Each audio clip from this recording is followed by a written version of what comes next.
자리에 일어나셔서 예수 우리왕이여 찬양하심으로 주의 예배를 드리겠습니다.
사도신경으로 신앙고백 하시겠습니다.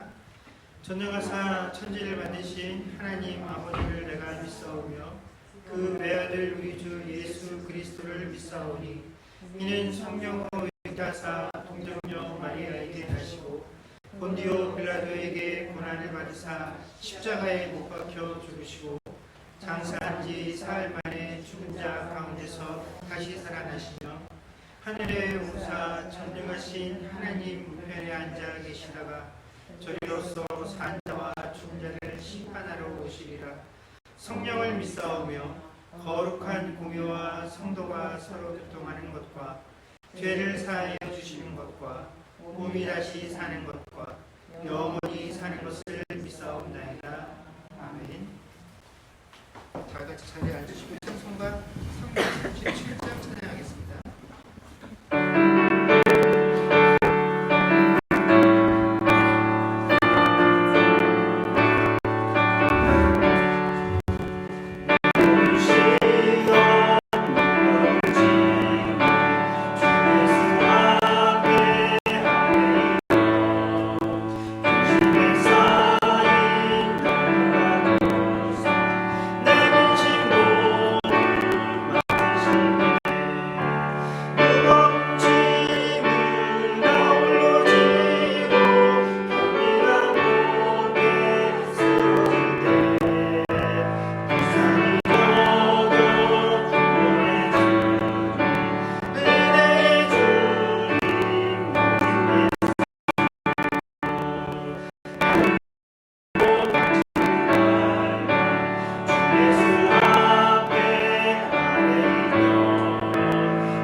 다 같이 하나님께 함께 기도하는 주간입니다.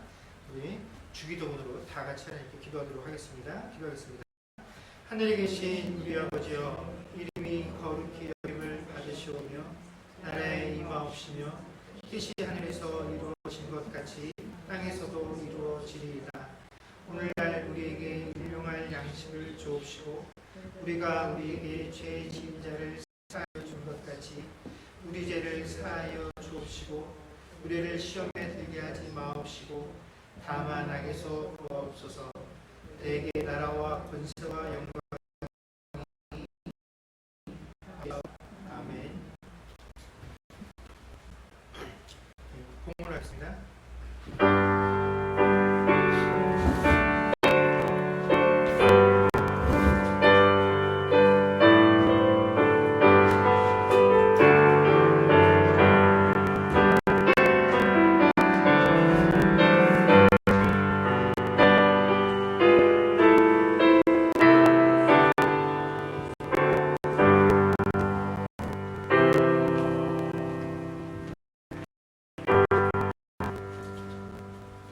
기도하겠습니다. 좋으신 하나님, 은혜를 감사합니다. 지난 한 주간 동안에도 주의 각 가정 가운데 하나님께서 귀한 일터와 사업장을 허락하시고 그 일터에서 아버지 하나님 건강함으로 일하게 하시며 그 한 주간 내가 거둔 모든 것들이 주신 귀한 은혜인 것을 고백하며 예물을 드리게 하신 주여 감사를 드립니다. 각종 감사의 제물로 주정으로 11도로 선경금으로 들어진 그 헌물마다 중심이 들어가 하시고 쓰여지는 곳곳마다 하나님의 선포되어 있는 그런 귀한 예물들이 되게 하여 주시옵소서. 하나님, 우리의 모든 경제의 형편과 활동들이 예전만 못한 그런 시대를 우리가 살고 있습니다. 이 팬데믹이 단순히 우리에게 질병의 어려움만 허락한 것이 아니라 그 어려움의 여파로 인하여 우리를 둘러싸고 있는 여러 가지 환경과 여건에도 영향을 주었고 이것들이 좋은 것보다는 나쁜 것으로 우리의 삶에 더 크게 와 닿는 것이 사실입니다. 그럼에도 불구하고 하나님, 이 어려운 시대 때 주의 백성들에게 각 가정마다 필요한 물질들을 공급하는데 어려움이 없도록 그 사업장들과 하고 있는 비즈니스 위에 하나님께서 흥하게 되는 은사와 복들을 허락하여 주옵시고 또한 우리가 그곳에서 섬길 때 아버지 하나님 육신의 강건함들을 허락하여 주셔서 이 질병의 어려움의 환경들 가운데서도 이 병으로 인해서 어려움 당치 아니하고 또 이 무더운 여름철에 이 더위로 인하여 고생하지 아니하며 강건한 육신들 가지고 주의 일들을 감당케 하시며 또 우리가 함께 일하는 그 모든 곳에서 만나는 사람들, 서비스업을 하면서 손님을 대하든 함께 일하는 동료들을 만나든지 아버지 하나님 그 모든 인간 관계들 속에도 하나님께서 함께하여 주셔서 우리가 어디에서 무엇을 하는 것이 우리의 말과 우리의 행동들을 통하여 아버지 하나님 우리가 하나님 자녀다움들이 온전히 드러날 수 있는 또한 그런 선배의 현장들이 되어질 수 있도록 주께서 은혜로 함께하여 주시옵소서. 먼 곳에서부터 아버지 하나님 예배를 사모하며 이곳 성전으로 달려오는 주의 백성들의 발걸음들을 주께서 기억하시고 먼 곳에서 오고 갈 때 늘 안전함으로 그 운전대를 잡아주시고 또한 아버지 하나님 여름철에 길이 많이 막힙니다. 그동안에도 어떠한 사고도 생기지 아니하고 또 아버지 하나님 피곤함들로 인하여 졸리는 일들이 생기지 아니하도록 하나님께서 늘 강건하게 그 오고 가는 길을 지켜주시옵소서. 또한 하나님 교회의 형편들을 주님께서 잘 아십니다. 저희들의 부족한 것들을 아시는 주님께서 우리 교회에 필요한 대로 채우시는 은혜가 있을 줄 믿습니다. 특별히 아버지 하나님 주일학교를 기억하시고 아버지 하나님 우리의 자녀들이 좋은 환경 가운데서 좋은 여건 가운데에서 아버지 하나님 말씀을 드리고 배우고 또한 예배 드리는데 부족함이 없는 그런 환경들이 되어질 수 있도록 우리 자녀들에게도 하나님을 사모하는 마음들을 허락하여 주옵시고 또 아버지 하나님 그 모든 것들을 우리가 감당할 수 있도록 교사와 또 장소와 그 모든 문제들 가운데에서 하나님께서 함께 하시는 은혜가 있기를 소망합니다. 그래서 우리가 아버지 하나님 영적으로 더욱더 풍성해지고 강건해지고 늙어서나 또는 젊어서나 오직 하나님 말씀으로 굳건하게 서갈 수 있는 그런 교회가 되어지게 하여 주옵소서. 감사드리며 우리 주 예수님 이름으로 기도드립니다. 아멘.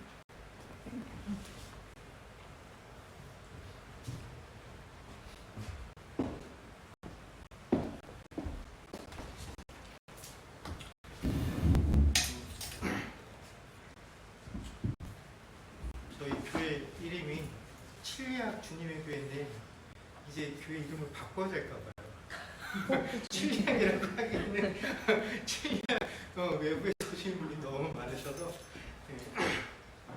하나님 말씀 보겠습니다. 하나님 말씀은 에베소서 1장 1절 2절 말씀입니다.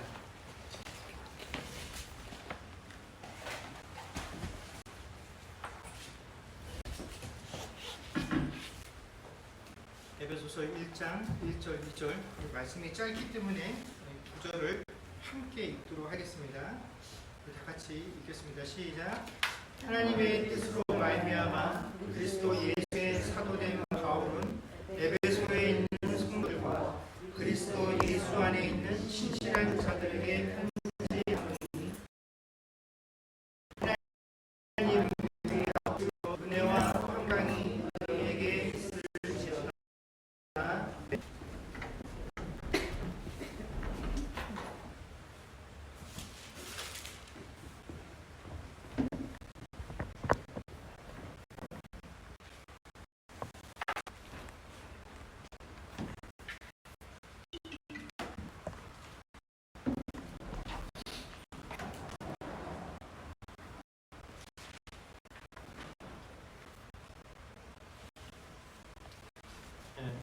신약 성경은 우리가 잘 아는 것 같이 모두 27권의 책으로 구성되어 있습니다.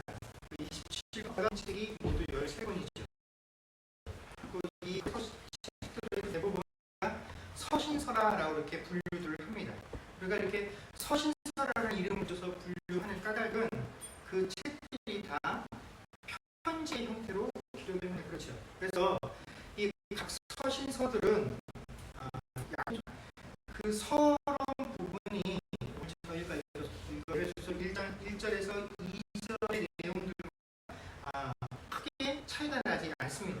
그래서 그 처음 이 편지를 받은 수신자들이 누군지, 그래서 어느 교회를 향해서 내가 이 편지를 쓰고 있다라는 것을 밝히고 그 사람들에게 주 안에서 안부를 하고 또 이제 비로소 자신이 왜 이 편지를 쓰게 되는지 기록의 목적들 또 너희 교회의 형편 이런 내용들을 쭉 서술해 나가고 있습니다.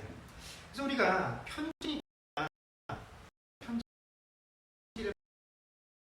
받기고 안부를 전하는 게 당연한 것 아니겠느냐라고 우리가 생각하기 쉽지만 이 에베소서는 다른 서신서들과는 조금 다른 특이점을 가지고 있습니다.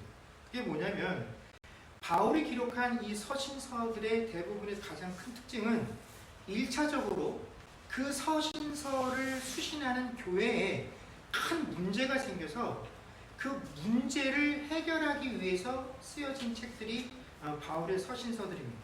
그래서 제일 먼저 안부를 묻고 문안을 하지만 그 다음에 바로 어떤 내용이 등장하냐면 그 교회가 가지고 있는 문제점들을 지적하고 그것으로 인해서 교회를 책망하는 부분들이 등장을 합니다. 그리고 교회 문제를 어떻게 해결해 나가야 될지 그 해결책들이 그 서신서의 내용들이 되죠. 그래서 지금 당장 이 문제로 어려움을 겪고 있는 그 교회가 1차적으로 이 서신서를 읽으면서 문제를 해결해 나가고 또 지금 당장엔 이런 어려움이 없으나 이 사람들을 통해서 여러 교회들이 동일한 교훈을 얻도록 하기 위해서 쓰여진 목적을 가지고 있습니다. 그런데 이 에베소서는 에베소서 교회를 향하여 쓰여진 책이기는 하지만 여기에는 에베소 교회가 가지고 있었던 문제점이 등장하지 않는다는 거죠. 그래서 에베소서는 그 교회가 가지고 있는 문제점을 바울이 발견하고 혹은 어디서 전해 듣고 그 문제점을 해결하기 위해서 쓰여진 책은 아니다라는 것입니다. 그래서 이 에베소서는 교회의 어떤 문제점을 파악하고 그 문제점을 개선하기 위해서 쓰여진 책이 아니라 전반적으로 교회는 어떤 곳이다. 교회가 교회답다라는 것은 이런 것이다라는 것을 기술하고 있는 책이 에베소서이기 때문에 에베소서는 다른 서신서들과 큰 차이점을 가지고 있다라는 것입니다. 그래서 오늘 저희가 읽었던 본문 처음에 보게 되면 우리가 자주 사용하는 익숙한 단어가 하나 등장을 하게 됩니다. 바로 성도라는 단어죠. 이 세상은 교회를 다니는 우리를 어떻게 부르냐면 교인이라고 부르거나 크리스찬이라고 부르거나 기독교인이다라고 이렇게 부릅니다. 그런데 우리는 우리를 부를 때 뭐라고 부릅니까? 우리는 우리 스스로를 교인이라고 하거나 크리스찬, 기독교인이라고 서로 부르지는 않습니다. 밖에 나가서 나를 표현할 때 내 종교가 어떻다 뭐 이런 식으로 표현할 때 우리가 그 말을 쓰지만, 이 안에서 우리들끼리는 우리 서로를 뭐라고 지칭합니까? 성도라고 우리는 지칭을 한다라는 것입니다. 자, 이 성도라는 단어는 이 문자를 그대로 해석을 하면 거룩한 무리다라는 의미입니다. 그런데 이 거룩하다라는 말은 이미 우리가 수차례 다른 분들의 설교들과 또 제 설교를 통해서도 우리가 알고 있는 내용이지만, 이 거룩하다라는 단어의 원래 의미 구별하다라는 것이죠. 어떻게 해서 거룩해질 수 있느냐? 구별되어졌기 때문에 거룩하다라는 것입니다. 그래서 우리가 성경을 쭉 읽어보면 이 거룩이다라는 단어는 하나님께 속한 것에만 표현이 되어집니다. 하나님께서 하신 일, 하나님의 성품, 이런 것들을 표현하는 데에만 이 거룩이라는 단어가 쓰인다는 것을 우리가 알 수가 있습니다. 그래서 사람에게는 이 단어를 결코 사용하지 않습니다. 우리가 잘 아는 것처럼 아담 이후로 생리의 방법을 통하여 태어나는 모든 인간은 태어날 때부터 이미 죄를 가지고 태어나기 때문에 그 어떠한 존재도 거룩하다라고 말할 수 없습니다. 그렇기 때문에 우리가 세상을 살아가면서 이 인류의 오랜 역사를 통해서 사람들이 구축해 놓은 문화, 또 예술품, 또 여러 가지 사상들을 보면서 그게 참 위대한 사상, 위대한 문화재, 위대한 예술을 발견하고 발명해낸 것들은, 우리는 그 사람들이 해놓은 것에 대해서 아름답다, 멋있다, 온갖 찬자를 다 붙일 수 있어도 그것이 교회와 관련된 것이다 라고 할지라도 거기에 거룩하다라는 말을 사용할 수는 없는 것입니다. 왜냐하면 거룩은 사람의 손을 통하지 아니하고 하나님께만 속한 것을 표현하는 단어이기 때문에 그렇다라는 것입니다. 그런데 그런 하나님께서 우리가 이 교회에 속한 우리들을 표현하실 때는 무슨 단어를 씁니까? 거룩하다라는 의미의 성도라는 이름을 우리에게 붙여주셨다라는 것입니다. 자, 그렇다면 하나님께서는 무엇을 근거로 하셔서 우리를 향해서 하나님에게만 사용할 수 있는 그 거룩함이다라는 단어를 붙여주셨는지, 자신이 사도가 되는 과정들을 통해서 설명을 해주고 있습니다. 여기 계신 분들은 이미 교회에 다니신 시간들이 상당히 오래되었기 때문에 이미 우리가 바울이라는 인물에 대해서 잘 알고 있습니다. 우리는 바울이라는 사람이 사도가 되었다라는 것에 대해서 아무런 의문이나 의구심을 갖지 않습니다. 왜냐하면 우리는 이미 성경을 통해서 이 바울이라는 인물이 하나님의 나라를 위해서 얼마나 강력하게 사용을 되어졌고, 또 그가 하나님의 일을 하기 위해서 얼마나 충성되이 헌신했는지를 이미 잘 알고 있기 때문에 그렇다라는 것입니다. 비록 기독교 역사 속에서 바울이라는 인물이 등장할 때는 맨 처음에 예수를 핍박하는 자로, 교회를 박해하는 자로 등장을 하기는 했으나, 그가 예수님을 만나서 회심한 이후로 그의 행적들을 쭉 살펴보게 되면 그가 복음을 전하는 그 과정 속에서 얼마나 큰 핍박을 받았고, 또 그가 이룬 일들이 얼마나 크고 위대한지를 우리가 잘 알고 있습니다. 실제로 우리가 초기 기독교 역사를 통틀어 볼 때 바울만큼 이 초기 기독교가 외적으로 확장되어지고 또 내적으로 기독교는 이런 곳이야 하는 어떤 기독교의 교리적인 내용들을 확립하는데 이 사람보다 더 큰 공헌을 한 사람을 찾기가 쉽지 않을 정도로 이 바울이라는 인물은 기독교의 대표적인 지도자였습니다. 그러나 바울이 실제로 우리가 지금 시대의 사도로서 그가 직분을 가지고 얼마나 그 일을 아름답게 감당했느냐 하는 것, 그런 평가와는 관계없이 바울이 그 복음을 들고 실제로 복음을 전하던 그 시기에는 그는 자신이 전하는 복음의 내용과 또 자기가 사도가 되어서 이 예수를 전한다라는 이 사도라는 직분의 진정성에 대해서 끊임없이 주변 사람들의 의심과 싸워야만 했다라는 것입니다. 그러니까 척박한 환경 속에 들어가서 예수라는 그 복음을 전하는 것도 굉장히 어렵고 힘든 일인데 그에게는 한 가지 짐이 더 따라서 줬던 거죠. 뭡니까? 네가 도대체 무슨 자격으로 일한 것입니다. 근데 사도 바울이 내가 사도이기 때문에 이 일을 한다고 이야기를 하는데 네가 그러면 왜 사도냐? 네가 어떻게 사도가 될 수 있느냐 하는 그 사도라는 직분에 대해서 끊임없이 공격과 도전을 받았다라는 것입니다. 자, 그럼 이런 의문에 대해서 사도 바울이 뭐라고 대답을 했느냐? 우리가 이미 아는 거, 이 바울의 인물은 신앙과 또 하나님에 대한 지식, 성경이 아주 탁월하고 뛰어난 사람이었습니다. 그런데 이렇게 지식과 학문에 뛰어나던 바울이 내세운 유일한 증거, 네가 왜 사도의 직분을 하고 있느냐? 왜 사도가 해야 할 일을 네가 하고 있느냐? 그럼 나도 사도기 때문에 그럼 누가 너를 사도로 시켜줬느냐? 네가 어떻게 사도가 될 수 있었느냐 하는 그 유일한 증거로 내놓은 것 바로 1절에 하나님의 뜻으로 말미암아 자신이 사도가 되었다라고 서두에 밝히고 있다라는 것입니다. 즉 하나님의 뜻으로 말미암아 내가 사도가 되었다라는 것입니다. 이거 외에는 내가 더 이상 너희들에게 어떻게 설명할 수도 없고 증거할 수도 없고 이해시킬 수도 없다라는 것입니다. 그런데 바로 이 하나님의 뜻으로 인하여 말미암아 내가 이렇게 되었다라는 이 원리가 사실은 모든 그리스도인들이 가지고 있는 그 정체성의 가장 중요한 핵심이다라는 것입니다.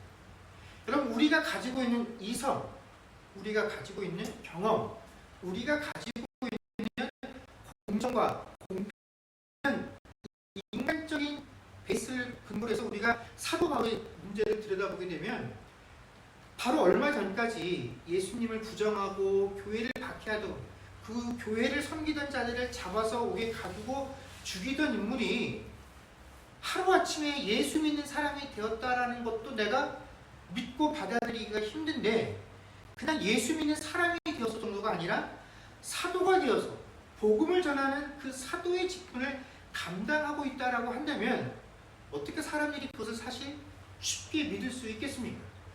우리가 가지고 있는 이성과 오감은 이것을 당연히 의심하게 만든다라는 것입니다. 자, 바울이 아니라면 과연 이 사도라는 직분을 감당할 사람이 없었을까요? 이 바울보다 먼저 예수를 믿고 예수님의 제자가 되어서 예수님께서 받으셨던 그 3년간의 공생의 사역, 또 그 기간 동안 받으셨던 모든 핍박들을 그 이전부터 감당하고 몸으로 체험했었던 제자들이 존재했었습니다. 이런 사람들 중에서 얼마든지 사도 직분을 맡길 수 있죠. 오히려 그런 사람들에게서 사도가 나오는 것이 더 형평성에 맞는 것이다라고 우리는 생각하게 될 것입니다. 그러니 어떻게 예수님께서 그동안 사람들이 예수님을 따르며 했었던 그 공헌과 헌신, 그 모든 것들을 다 무시하고 바로 어제까지 이 예수를 핍박하고 예수 믿는 사람 잡으러 다니던 우리의 원수가 썼던 이 바울을 사도로 삼으셨느냐? 난 이걸 받아들일 수 없다. 그렇다면 하나님 이거 너무 불공평한 것 아닙니까? 라고 반응할 수밖에 없다라는 것입니다.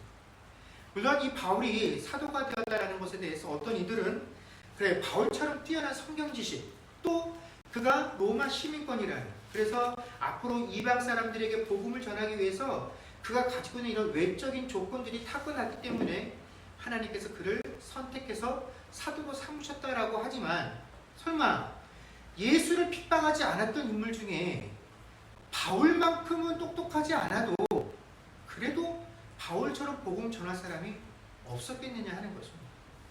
정말 그 당시에 꼭 로마 시민권이 있어야지만 자유롭게 돌아다니며 복음을 전할 수 있었겠느냐 하는 것입니다. 아무리 사도 바울을 좋게 생각하고 이해해 주려고 해도 우리가 가지고 있는 이 근본적인 질문, 여기에 대한 답이 될 수는 없다라는 것입니다. 자, 이처럼 바울의 사도됨에 대해서 우리가 가지고 있는 가치관들, 우리가 가지고 있는 이성, 경험, 어떤 정의와 공평이라는 관점에서 보면 바울이 사도라는 것, 이거 쉽게 받아들일 수 없는 것입니다. 그런데 이런 의문에 대해서 성경이 우리에게 주고 있는 답은 이것이 하나님의 뜻이다라는 것입니다. 그리고 이것보다 우리에게 더 완벽한 답은 없다라는 것이죠. 여러분, 성도가 된다라는 것, 하나님의 거룩한 무리가 된다는 것도 이것과 똑같은 원리이다라는 것입니다. 여러분, 내가 어떻게 하나님 자녀가 되었습니까? 하나님의 뜻이 그렇기 때문에 그런 것입니다. 나에게 세상, 우리가 죄인이라고 말하는 그 사람들과 내가 뭔가 분명히 다른 것이 나에게 있기 때문에 그 다름을 하나님께서 보시고 그것을 근거 삼아 나를 하나님의 자녀 삼으신 것이 결코 아니다라는 것입니다. 세상에 그 어떤 누구도 태어날 때부터 하나님 보시기에 죄인이었기 때문에 하나님의 기준을 충족시키는 어떠한 것도 우리 내면에 가지고 있지 않다라는 것이죠. 우리에게는 하나님의 뜻을, 하나님의 기준을 만족시킬 이유도 있지 않다라는 것입니다. 오직 하나님의 뜻이 그렇기 때문에 하나님이 우리를 구별하여서 거룩한 무리로 삼아 주셨다라는 것이죠. 그러면서 사도 바울은 그렇게 성도를 또한 뭐라고 부르냐면 그리스도 예수 안에 있는 신실한 자들이다라고 표현을 하고 있습니다. 성도는 하나님께서 구별하여 거룩한 무리로 삼으신 자들이면서 동시에 어떤 사람이냐면 그리스도 예수 안에 있는 신실한 자들이어야 한다라는 것입니다. 여러분, 여기서 신실한 자들이라고 할 때 이 신실함으로 번역된 헬라어 피스토이의 원래 뜻은 믿다라는 뜻입니다. 그러니까 신실한 자들이라는 의미는 믿는 자들이라는 의미를 가지고 있는 것입니다. 근데 우리가 믿는다라는 것을 항상 이야기할 때 조심해야 될 것은 이 믿음이라는 것에 주어를 나로 주어서는 안 된다라는 것이죠. 우리는 쉽게 내가 예수 믿는다, 예수 믿었다라고 표현을 하지만 그 믿음의 주어가 내가 아니다라는 것입니다. 우리가 이 믿음이라는 것을 항상 나를 주어로 삼아서 생활하다 보면 우리가 범하게 되는 오류가 뭐냐면 어떤 믿음이라는 것을 평가하거나 측량하고자 할 때 내가 무슨 일을 얼만큼 했느냐, 혹은 저 사람이 어떤 일을, 어떤 신앙의 행위, 믿음의 행위들을 얼만큼 했느냐 하는 것으로 측정을 하려 한다는 것입니다. 저 사람이 이걸 했으니까 믿음이 좋아, 저 사람이 이걸 안 했으니까 믿음이 안 좋아, 이런 식으로 나눈다라는 것이죠. 그런데 이러한 판별법은 누가 쓰는 거냐면 율법주의자들, 서기관, 바리새인들이 사용했던 방법이다라는 것입니다. 그러나 신자의 믿음이라는 것은 내가 무엇을 했느냐, 얼만큼 했느냐 하는 것으로 평가되어지는 것이 아니라 무엇으로 평가되어지는 겁니까? 그리스도 예수 안에 지금 내가 머물고 있느냐, 그렇지 못하느냐 하는 것으로 우리의 믿음이 평가되어진다라는 것입니다. 우리가 내가 하나님 믿어요, 믿음 생활 열심히 해요. 그러면서 내세우는 근거가 하나님, 나는 그래 이것도 하고 이것도 하고 이것도 하고 이것도 하고, 근데 저 사람은 이것도 못하고 이것도 못하고 이것도 못해요. 그러니까 저 사람은 믿음이 적은 사람, 이걸 다 하고 있는 사람, 믿음이 좋은 사람, 그게 아니라 저 사람이 정말 예수 그리스도 안에 있는 자이냐 아니냐로 그 믿음이 드러나는데, 예수 그리스도 안에 있는 자는 결코 내가 한 것을 기억하지 않습니다. 남의 부족함과 연약함들을 기억하지 못한다라는 것입니다. 바울 사도는 성도가 그리스도 예수 안에 있는 이 모든 결과들은 오로지 나로부터 시작되어진 것이 아니라 성부 하나님과 성자 하나님께서 우리에게 행하신 일의 결과다라는 것들을 강조하며, 이 하나님 예수 그리스도 안에 있는 그런 사람들만 누리게 되는 증거가 뭐냐면 그것을 은혜와 평강이다라고 우리에게 소개하고 있습니다. 여러분, 우리가 신앙생활을 하면서 우리가 자주 입에 떠올리고 또 하나님께 간구하는 것이 이 은혜와 평강일 것입니다. 그럼 우리가 요한복음 8장에 보면 우리가 잘 아는 사건이 하나 등장하게 됩니다. 이 요한복음 8장에 등장하는 어떤 사건 내용이 뭐냐면, 서기관과 바리새인들이 예수님을 시험하기 위해서 음행한 한 여인을 예수님 앞으로 끌고 오는 사건이 요한복음 8장의 사건이죠. 우리는 이미 그 내용들을 다 잘 알고 계십니다. 자, 원래 율법은 남녀가 음행을 범하게 되면 두 사람 모두를 다 돌에 쳐서 죽이도록 규정하고 있습니다. 근데 우리는 대부분 남자는 기억하지 못하고 여자를 돌로 쳐야 된다는 것만 잘 기억을 해요. 왜 그러냐면 바로 이 요한복음 8장의 사건 때문에 그렇습니다. 여자만 예수님 앞으로 끌고 왔다라는 것 그 자체가 바로 뭡니까? 예수님을 시험하는 것입니다. 율법에는 뭐 이유 여하를 막론하고 음행한 남녀는 무조건 돌로 쳐 죽이도록 되어 있죠. 근데 그 여인만 예수님 앞으로 끌고 온 것은 예수님을 고발할 근거를 찾기 위함인데 도대체 무슨 내용으로 예수님을 고발하기를 원했느냐? 이 서기관과 바리새인들이 쭉 지금까지 예수님께서 전하시는 말씀의 내용들을 살펴보니까 예수님은 자기들이 볼 때 죄인들에게 굉장히 관대하신 분입니다. 그러니까 그들의 기준에서 보면 죄를 지적하고 죄를 없애는 게 아니라 죄를 더 방조하고 있는 거예요. 예수님께서. 죄를 지어도 벌하지 않고 용서해주고 앞으로 그렇게 하지 마라. 내가 너희를 여기 온 것은 너희를 정죄하려고 온 것이 아니라 환자에게 의사가 찾아온 것처럼 내가 너희가 그렇게 찾아온 것이다 라고 하실 그 모든 과정들을 보니까 분명히 이 여인을 이 앞에 끌어놓으면 예수님께서 우리가 율법에 가르쳐준 대로 돌로 쳐서 이 여인을 죽이라고 하는 것이 아니라 다른 이야기를 하실 거예요. 그러면 예수님이 율법을 부정했다 라고 해서 그 죄목으로 예수님을 고발하려 한 것이죠. 그래서 그 여인이 예수님과 무리들 앞에 왔을 때 그 여인의 죄목을 들은 많은 사람들이 어떻게 합니까? 돌을 들어 이 여인을 치려고 했었죠. 근데 그 상황 속에 예수님께서 그 무리들을 향해서 뭐라고 하십니까?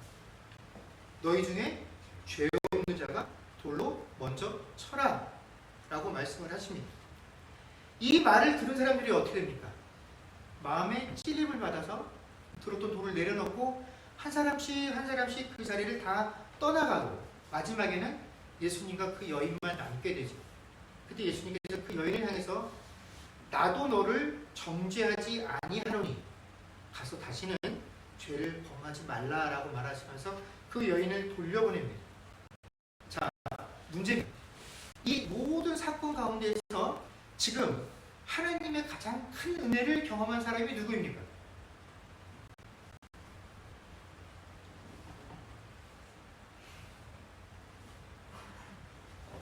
주관식으로 객관식으로 그럼 제가 드릴게요. 1번 가늠한 여인, 2번 돌을 들었던 사람들, 3번 가늠한 여인 플러스 돌을 들었던 사람들. 몇 번이겠습니까? 몇 번이겠습니까?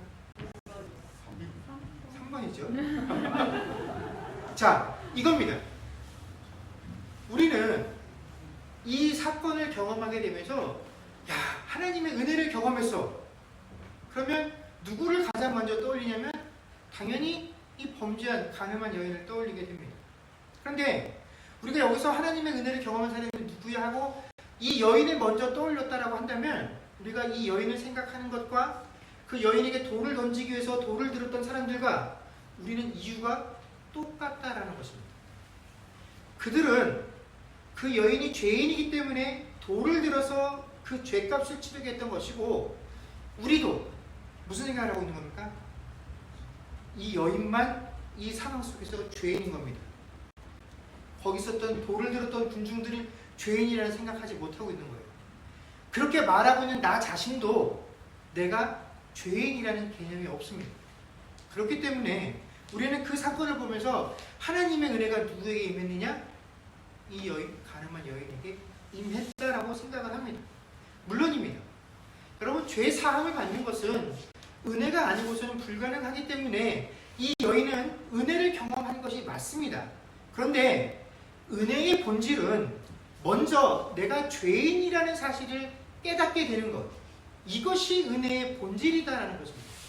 죄 사함을 받았어 라고 하는 건 내가 죄가 있고 죄인이라는 사실을 인지했을 때 하나님께서 내게 행하신 일, 너를 구원하기 위해서, 너를 그 죄로부터 내가 건져내기 위해서 독생자 예수를 땅에 보냈고 그의 피값을 지불해서 하나님 그 사건이 내게 은혜로구나 라는 사실을 깨달았기 때문에 우리가 뭐 구원도 받고 죄사함도 받았고 그게 내게 은혜야 라고 말하지만 은혜의 본질은 내가 죄인이기 때문에 구원을 받았다라는 사실을 깨닫는 것입니다. 그런데 죄인이라는 자각이 없는 한 그 누구도 무엇을 받을 수 없습니까? 죄사함을 받을 수 없습니다. 구원을 받을 수 없다라는 것입니다. 이 여인은 음행이라는 죄 때문에 그랬는지 모르지만 내가 죄인이라는 자각이 분명합니다. 그런데 그 외에 이 여인에게 아무런 거리낌 없이 돌을 들었던 수많은 사람들은 그 순간에도, 아니 그 이전에도 내가 죄인이라고 생각해 본 적이 한 번도 없기 때문에 그 돌을 스스럼 없이 들었다라는 것입니다. 여러분, 근데 우리가 이 요한복음 8장의 상황을 한번 들여다보면 그 돌을 사람들이 내가 죄 없다라고 느끼며 그 범죄한 여인을 정죄하겠다고 돌을 들었던 그 순간, 그리고 예수님께서 너희 중에 죄 없는 자가 먼저 돌로 치라는 이 말씀을 듣고 돌을 내려놓는 그 짧은 찰나의 순간에 사실 아무런 변화가 없었다라는 것을 우리가 놓치고 있다라는 거죠. 이게 무슨 말이냐면 갑자기 나는 죄가 없어. 나는 돌을 던질 자격이 있어. 근데 그 돌을 들었고 돌을 내린 그 짧은 찰나에 야 너도 이런 죄 지었잖아 하고 누군가가 그 사람의 죄를 폭로한 적이 없다라는 것입니다. 그 짧은 찰나에 거기 있었던 모든 사람들이 목격하고 인정할 만큼 그 사람이 죄를 지은 것이 아니다라는 것입니다. 즉 돌을 들었던 그 사람들은 그 몇 분 전이나 지금이나 아무것도 상황이 바뀐 것이 없어요. 근데 예수님의 그 말씀 하나가 어떻게 된 것입니까? 그 전에는 죄인이 아니라고 느꼈던 사람들을 어떻게 해요? 내가 죄인이구나 하고 느끼게 만들었다라는 것입니다. 뭔가 특별한 일이 있었던 것이 아니에요. 그 사람들이 죽을 병에 걸렸다 살아나서 내가 죄인이라는 사실을 깨달은 것이 아니다라는 것입니다. 그냥 그 말씀 하나가 그게 마음의 찔림이 되어서 하나님 앞에서 나도 저 여인과 다른 것이 없는 죄인이라는 사실을 깨닫게 되었다라는 것입니다. 이처럼 내가 죄인이라는 사실을 깨닫는 것, 그것이 은혜의 본질이다라는 것입니다. 이것을 깨닫지 못하면 나 구원받았어, 죄사함 받았어, 이게 은혜야 라고 하는 이런 고백은 나올 수가 없다라는 것입니다. 그렇기 때문에 은혜의 본질은 바로 내가 죄인이라는 사실을 깨닫는 것이죠. 그러니 이 요한복음 8장 전체의 사건들을 통해서 은혜를 경험한 사람들은 누굽니까? 그 모든 사람들이 은혜를 경험한 사람입니다. 예수 앞에서 예수님의 그 한 말씀으로 나의 자격 없음,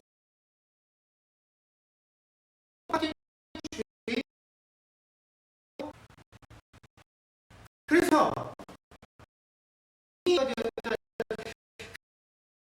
이들에게 은혜가 충만.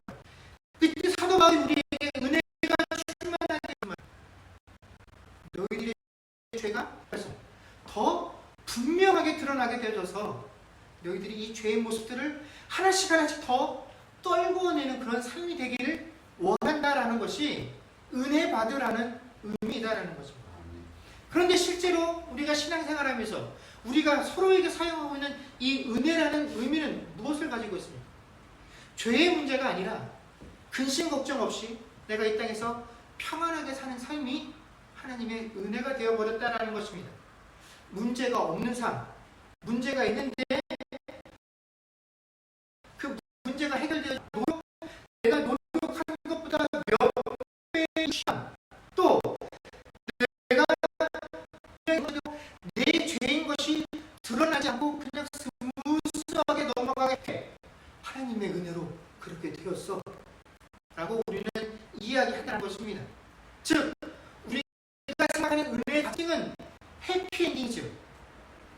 지금은 고통받고 있으나 그 고통이 끝나야 되고, 지금은 어려움을 겪고 있으나 그 어려움의 문제가 끝이 나야만 된다는 것입니다. 그래서 그 은혜를 놓고 항상 하나님의 은혜야 라고 이야기를 하지, 내가 고통의 터널 순간에는 누구도 그것을 하나님 은혜다라고 이야기하지 않는다는 것입니다. 그래서 어렵고 힘들면 뭐라고 간구합니까? 하나님, 내가 지금 하나님 은혜가 필요합니다. 어떡하든지 내가 지금 이 고통스러운 순간에서 벗어나야 하겠으니 하나님 은혜를 베풀어 주십시오 라고 우리는 간구하다라는 것입니다. 그러나 하나님의 은혜는 내 어려움의 문제를 해결하는 것이 아닙니다. 내 고통을 해결해 주는 것이 아닙니다. 내가 예수 그리스도 안에 머물러 있기 위해서는 내 안에 그 예수 그리스도께서 같이 용납하실 수 없는 그 죄악된 본성들, 그 옛사람의 모습들이 내 입술로 고백되어지고 내가 인지해서 그것들을 내 삶으로부터 몰아내지 아니하고서는 우리가 예수 그리스도 안에 있는다라고 말을 할 수가 없기에 나를 정금과 같이 단련시켜 나가시는 그 과정이 무엇입니까? 바로 은혜의 순간이다라는 것입니다. 그래서 이 은혜를 깨닫는 자들만, 이 은혜의 참된 의미, 이 은혜의 본질이 무엇인지를 깨닫는 자들만이 누리게 되는 것이 뭐냐면 평강이다라는 것입니다. 이 평강 역시 마찬가지입니다. 우리가 이 평강이라고 번역되어져 있는 헬라어 에이레네는 이게 단순히 개인이 감정을 표현하는 단어가 아닙니다. 이 에이레네라는 단어는 적대적이었던 국가가 뭘 하는 겁니까? 화해를 하게 되어져서 이제 서로 공격하지 않게 되고 관계가 개선되어지는 그런 상태를 나타내는 단어가 이 에이레네입니다. 적대적인 관계가 이제 친구와 같은 관계가 되어질 때 그 상태를 에이레네, 그리고 이걸 그냥 한글 성경으로는 평강이라고 했는데 우리가 일반적으로 생각하고 있는 평강이 아니죠. 우리의 평강은 뭡니까? 비록 내가 어려움에 처해 있어도 그 안에서 평안을 누릴 수 있게, 나는 평강을 누릴 수 있게, 그 문제에 내가 마음 빼앗기지 않고 하나님 바라볼 수 있게, 그런 것들을 우리는 평강이다라고 생각들을 합니다. 물론 작은 의미에서는 그것도 포함이 될 수 있겠지요. 그러나 평강이라는 것은 적대적인 관계가 좋은 관계로 회복되어져 가는 것을 이야기합니다. 그런데 왜 그리스도인들에게 평강을 누리라 라고 이야기를 합니까? 왜 너희들에게 평강이 충만하기를 원한다라고 바울 사도가 간구하겠습니까? 왜 우리에게 평강이 필요합니까? 우리는 그럼 누구와 평강을 이루어야 하는 것입니까? 이것은 세상과의 평강이 아니라 누구와의 평강입니까? 하나님과의 관계가 평강이어야 한다는 것입니다. 즉, 이 말은 바꿔 말하면 우리의 관계는 원래 하나님과 어떤 관계였다라는 것입니다. 적대적 관계였다라는 것입니다. 그래서 로마 사도 바울은 우리를 하나님의 원수였다라고 표현하지 않습니까? 우리는 하나님과 원래 원수였습니다. 그런데 예수님의 그 십자가 사건을 통해서 우리가 그 관계가 회복되어진 것이죠. 하나님 아버지와. 그런데 이 관계가 예수를 통하여서 평강으로 접어들었음에도 불구하고 여전히 하나님과 우리 사이를 막고 있는 담과 같은 요소들이 있기에 이것들을 허물어버리는 작업들이 우리에게 끊임없이 필요하다라는 것입니다. 그래서 바울 사도는 성도들에게 평강을 요구하고 있다라는 것입니다. 그래서 참된 신자들만이, 오로지 신자들만이 무엇을 누릴 수 있는 겁니까? 평강을 누릴 수 있는 것입니다.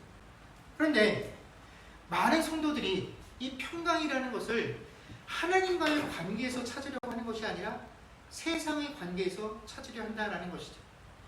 내가 세상 사람들의 눈치 보지 않고 내가 쓰고 싶을 때 쓰고 내가 쉬고 싶을 때 쉴 수 있는 그런 환경들이 내게 허락되어지는 것, 이것을 평강이다라고 생각들을 한다라는 것입니다. 하나님과 평강을 이루지 못했어도 세상과 평강만 이룰 수 있다라고 한다면 우리는 그것이 평강이다라고 생각을 합니다. 하나님과의 나 사이에 뭔가 막힌 것이 있고 담이 존재해도 그것들을 느끼지 못하고 인식하지 못하고 넘어갈 때가 많이 있다라는 것입니다. 우리 마태복음 10장 34절 말씀드리겠습니다. 그 받으신 주보에 보면 제가 카피를 해놨습니다. 제가 읽겠습니다. 내가 세상에 화평을 주러 온 줄로 생각하지 말라. 화평이 아니요 검을 주러 왔다. 아멘. 우리는 이 마태복음 10장 34절의 말씀을 통해서 봐라, 예수님이 우리에게 우리 화평 주러 가셨고, 예수님은 우리에게 화평이다 라고 생각을 해서 우리는 그 예수님께서 주시는 화평이 우리의 삶 모든 것에 넘쳐나게 되고, 결국 이것이 우리의 세상과의 삶에 영향을 준다라고 생각을 하지만, 예수님은 그렇게 말씀하지 않으셨다라는 것입니다. 내가 세상에 화평을 주러 온 줄로 생각하지 말라. 화평이 아니요 검을 주러 왔다라고 말씀하십니다. 즉 예수님께서는 하나님과 우리 사이에 평강을 맺어주시고, 그래서 우리가 하나님과 평강한 상태가 되는 즉시 우리는 세상과는 뭐가 되는 것입니까? 불화가 되는 것입니다. 평강은 적대적 관계가 되는 것입니다. 그래서 세상을 향한 우리의 손에는 무엇가 주어지게 되는 것입니까? 검이 주어져 있는 것입니다. 이것이 세상 우리와의 것이죠.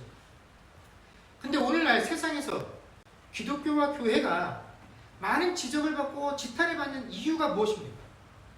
물론 세상 사람들보다 더 험한 일들을 행해서 그것으로 손가락질 받고 지탄을 받는 것도 사실이지만, 사실 우리는 알게 모르게 내가 성도임에도 불구하고 또한 그 정체성이 제대로 인식되지 못하기 때문에, 그것들을 의식하지 못한 채 세상 사람들이 교인이야 라고 부르는 그 삶을 살고 있기 때문에 그렇다는 것입니다.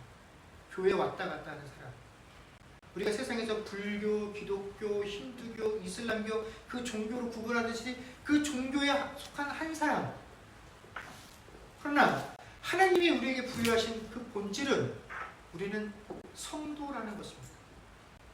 그리고 그 성도는 그리스도 예수 안에 있는 신을 의미하는 것이죠. 그래서 그 자들은 그 결과로 인해서 은혜와 평강을 누리며 살도록 되어 있는 것이 우리들의 정체성인데, 우리는 그 정체성을 가지고 부름을 받고 살고 있음에도 불구하고 정작 하나님과의 평강을 갈망하기보다는 세상의 평강을 갈망하고, 하나님께서 우리에게 주신 죄의 본질을 드러내는 그 은혜를 내가 어려움 없이 살게 되는 어떤 특별한 수단으로 이해를 해서 하나님께서 내게 주시는 그 모든 수단과 방법들을 통해서 세상과 평강하고 세상과 화평하고 세상을 통하여 내 육을 살찌우는 그것들로 은혜와 평강을 삼으려 하기 때문에 교회가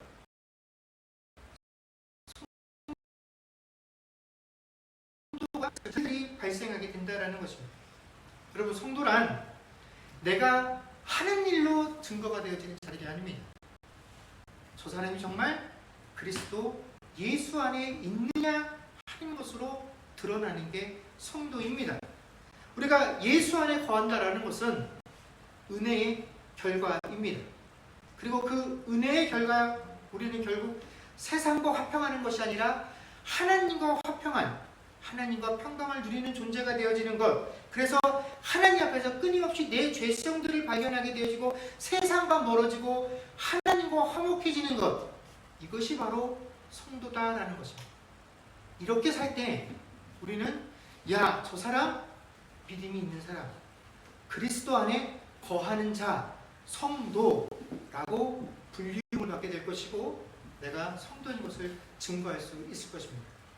여러분, 바울은 자신이 편지하는 모든 교회를 향해서 이 사실을 강조합니다. 은혜와 평강이라는 이 이야기가 그의 편지를 받는 어느 한 교회도 예외 없이 항상 등장합니다. 이것은 왜 그러냐면, 바울에게 있어서 너희 교회가 가지고 있는 그 문제 정말 심각하고 어려운 일이야.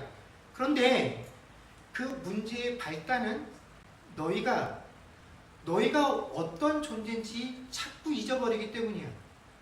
너희가 나가고 있는 그 교회라는 곳이 어떤 곳인지 너희가 흔들리기 때문에 이런 일들이 벌어지는 것이야. 그래서 끊임없이 그는 교회를 향해서 은혜와 평강을 강조하고 있다는 것입니다.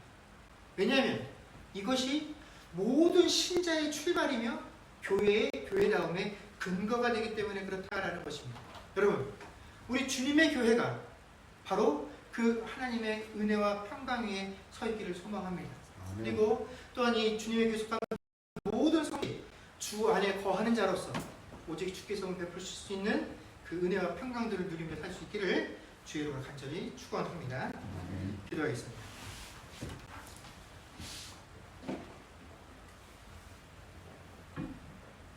그렇습니다. 주님, 사도 바울은 참으로 초기 기독교의 중요한 인물이었고 위대한 지도자였습니다.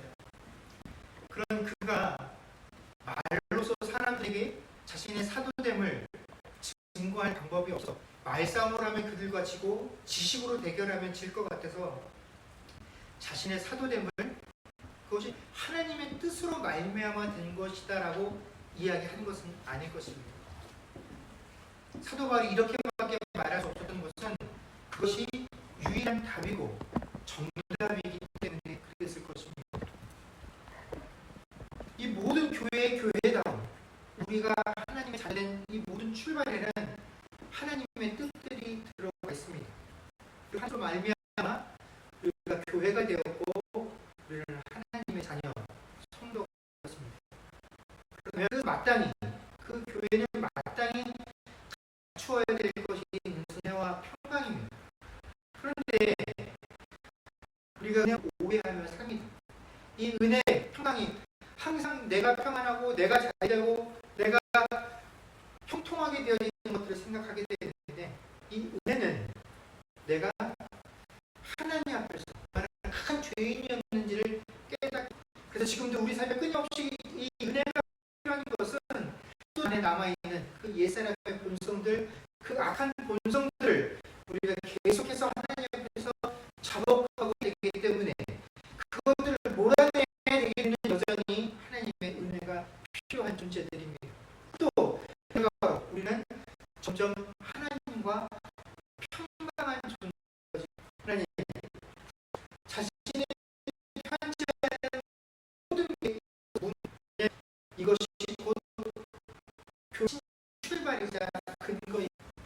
우리 주님의 교회가 늘 하나님께서 베푸신 은혜와 평강 위에 서 있는 교회가 되게 하시고 모든 주의 백성들이 하나님의 성도의 결과로 우리에게 허락되어진 이 은혜 쫓아갈 수 있는 성도소서 감사드리며 우리 주 예수님입니다. 아멘.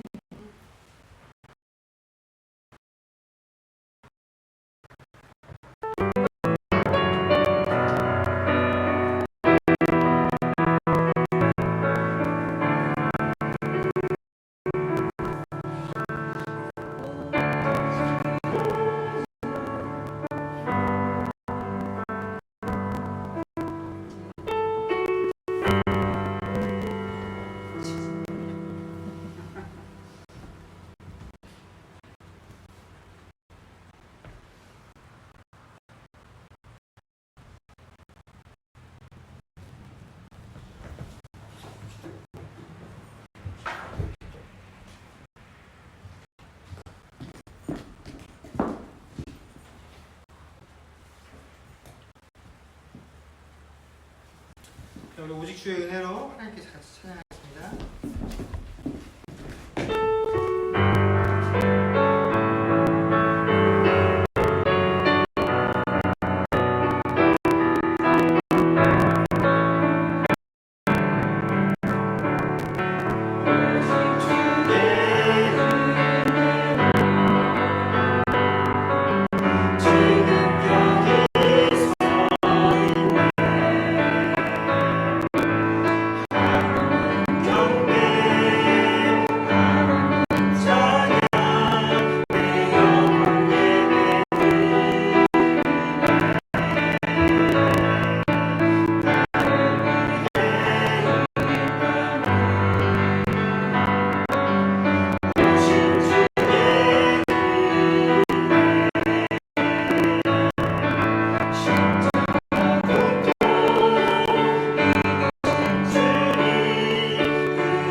지금 우리 주 예수 그리스도의 은혜와 하나님 아버지의 크신 사랑과 성령님의 교통하심과 충만케 하는 역사가 이제 성도라는 그 이름의 알땅한 삶을 살기로 고백하는 주의 백성들과 그들의 가정과 미래와 교회 위에 이제로부터 영원토록 함께 있을지어다.